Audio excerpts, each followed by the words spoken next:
ఏపీలో మద్యం దుకాణాలకు లాటరీ ప్రక్రియ ప్రారంభమైంది. కలెక్టర్లు, ఎక్సైజ్ అధికారుల ఆధ్వర్యంలో అన్ని జిల్లాల్లో లాటరీ నిర్వహిస్తున్నారు. సగటున ఒక్కో దుకాణానికి 25 అప్లికేషన్స్ వచ్చాయి. అత్యధికంగా ఎన్టీఆర్ జిల్లాలో ఒక్కో దుకాణానికి 52 మంది పోటీ పడ్డారు. అత్యల్పంగా తిరుపతి, సత్యసాయి జిల్లాల్లో 17 చొప్పున దరఖాస్తులు వచ్చాయి. ఏపీ వ్యాప్తంగా 213 దుకాణాలకు 10 కంటే తక్కువ దరఖాస్తులు వచ్చాయి. ఆంధ్రప్రదేశ్లో మద్యం దుకాణాలకు లాటరీలో ఎంపికైన వారికి దుకాణాలు కేటాయించారు అధికారులు. ఏపీలోని అన్ని మద్యం దుకాణాలకు 89,882 దరఖాస్తులు వచ్చాయి. 1700 కోట్ల ఆదాయం సమకూరింది. ఎన్టీఆర్ జిల్లాలో 113 షాపులకు అత్యధికంగా 5,825 దరఖాస్తులు వచ్చాయి. దరఖాస్తుల ఫీజుతో ప్రభుత్వానికి 1,797 కోట్ల రూపాయల ఆదాయం వచ్చింది. కొత్త మద్యం పాలసీలో కీలక నిర్ణయాలు తీసుకున్నారు. 99 రూపాయలకే క్వార్టర్ బాటిల్ ఇచ్చేలా నిర్ణయం తీసుకున్నారు. మద్యం బాటిళ్లపై అదనపు ప్రివిలేజ్ ఫీజు ఉంటుంది. ఎంఆర్పీ ధర రౌండ్ ఆఫ్ చేసేందుకు ముత్యాల సాగు చేస్తూ ఏడాదికి 50 లక్షలు సంపాదిస్తున్నారు నాగరాజు గారు. మీరు వారి నుండి నేర్చుకోవాలా ఈ సాగు గురించి? అయితే ఫ్రీడమ్ యాప్ ని డౌన్లోడ్ చేసుకోండి. ప్రివిలేజ్ ఫీజు 150 ఉంటే 160 వసూలు చేస్తారు. ధర 190 ఉంటే 200 రూపాయలు వసూలు చేస్తారు. ఈ నెల 16 నుంచి కొత్త మద్యం విధానం అమలవుతోంది. గతంలో అందుబాటులో లేని అన్ని బ్రాండ్ల మద్యం తిరిగి విక్రయించనున్నారు. తాడిపత్రిలో మద్యం షాపుల దరఖాస్తుదారులకు జేసీ ప్రభాకర్ రెడ్డి వార్నింగ్ ఇచ్చారు. తాడిపత్రి అభివృద్ధి కోసం 15 పైసలు షేర్ ఇవ్వాల్సిందే అన్నారు. ప్రతి షాపులో తనకు 20 పైసల పెట్టుబడి వాటా ఇవ్వాలన్నారు. బయట వాళ్లకు తాడిపత్రిలో మద్యం షాపులు దక్కనిచ్చేది లేదన్నారు జేసీ. తాడిపత్రి అభివృద్ధి కోసం 3 నెలల్లో 3 కోట్ల నిధి సమీకరిస్తానని చెప్పారు. 5 ఏళ్ల పాటు దోచుకున్న వైసీపీ నేతలు ఊళ్లు వదిలి పారిపోవాల్సిందే అన్నారు. తనపై ఇష్టం వచ్చినట్టు మాట్లాడిన ప్రతి ఒక్కరి సంగతి తేలుస్తానని హెచ్చరించారు జేసీ ప్రభాకర్ రెడ్డి. రాష్ట్ర ప్రభుత్వం వివిధ శాఖల్లో తీసుకొస్తున్న పలు నూతన పాలసీలపై అధికారులతో సమీక్షిస్తారు CM Chandrababu. Industrial, MSME, IT, food processing, drone draft పాలసీలపై విడివిడిగా చర్చిస్తారు. ఐటీ రంగంలో తీసుకోవాల్సిన చర్యలపై అధికారుల సలహాలు, సూచనలు తీసుకుంటారు. పరిశ్రమలు పెద్ద ఎత్తున వచ్చేలా ప్లాన్ చేయాలని అధికారులకు సూచించనున్నారు సీఎం చంద్రబాబు.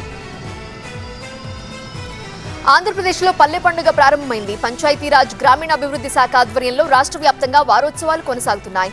13,324 గ్రామాల్లో ఏకకాలంలో వారోత్సవాలు ప్రారంభించేలా ప్లాన్ చేసింది గవర్నమెంట్. పల్లె పండుగ కోసం ప్రభుత్వం 4,500 కోట్లతో 30,000 పనులు చేపట్టనుంది. కంకిపాడు పల్లె పండుగకు డిప్యూటీ సీఎం హాజరవుతారు. వైసీపీ అధినేత జగన్, ఆ పార్టీ నేతలపై అయ్యన్న పాత్రుడు గతంలో చేసిన వ్యాఖ్యల కేసు ఇవాళ విచారణకు రానుంది. ఏపీలో పలు చోట్ల ఆయనపై కేసులు నమోదయ్యాయి. ఆ కేసులను విత్డ్రా చేయాలని పిటిషన్ దాఖలు చేసింది ప్రభుత్వం. విత్డ్రా పిటిషన్లపై ఇవాళ విచారణ జరిపి తీర్పు ఇవ్వనుంది హైకోర్టు.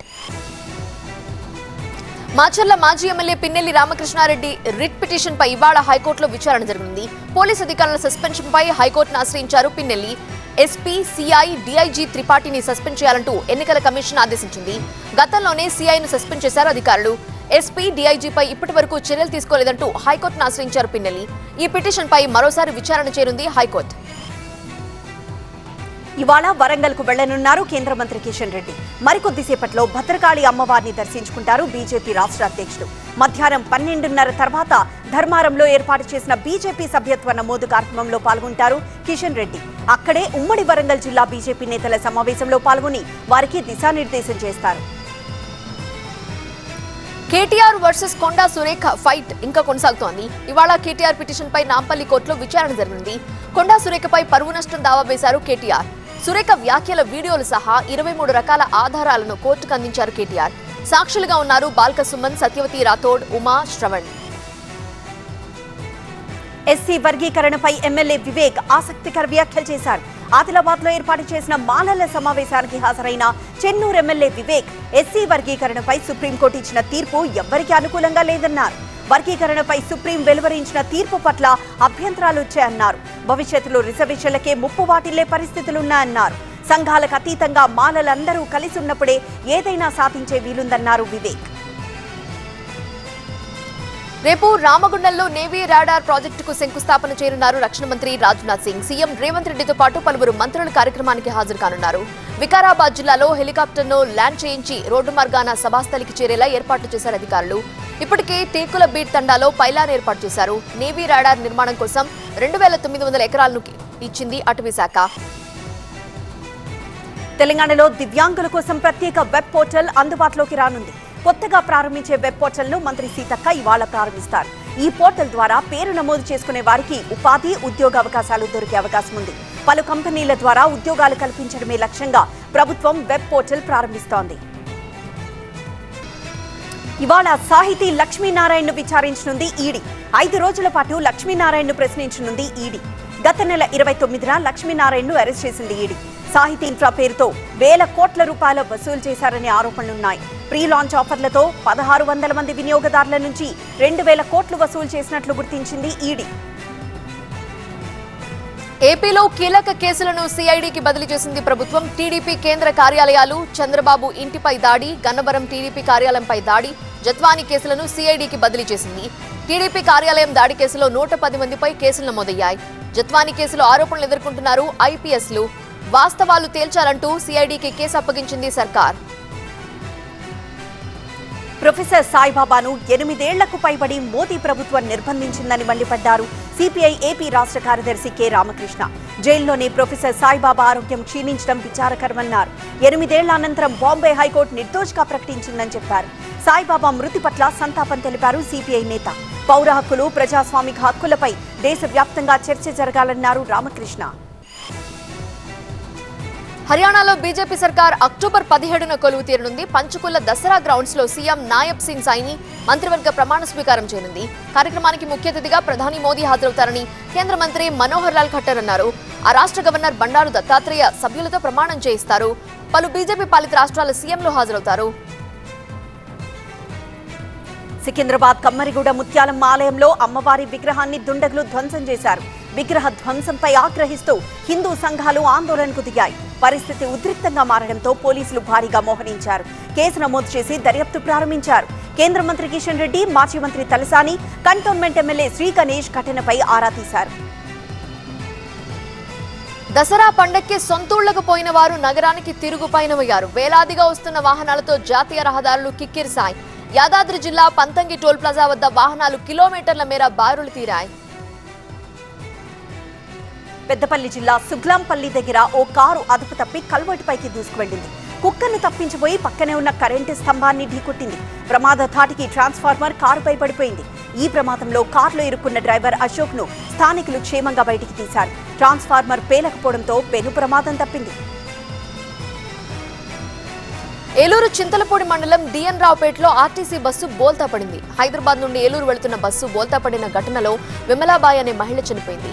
12 మందికి గాయాలు కావడంతో హాస్పిటల్కి తరలించారు. శ్రీశైలం మల్లన్న క్షేత్రంలో భక్తుల రద్దీ కొనసాగుతోంది.